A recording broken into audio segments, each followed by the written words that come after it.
Naitala ng PHIVOLCS ang 26 volcanic tremors o mahihinang pagyanig sa nakalipas na magdamag sa Bulkang Taal. Alamin yan sa report ni Paul Hernandez.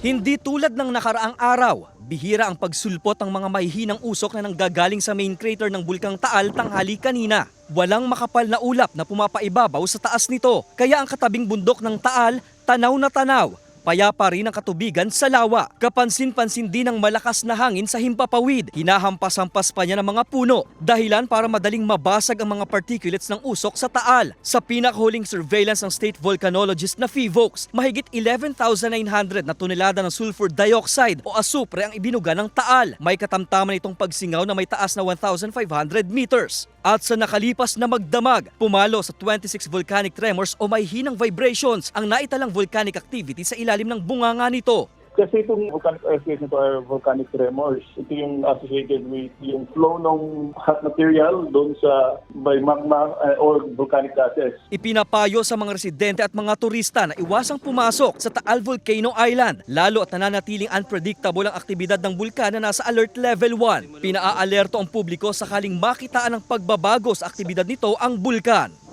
Kasama si Kel Ravaca, Paul Hernandez, Balitang Southern Tagalog.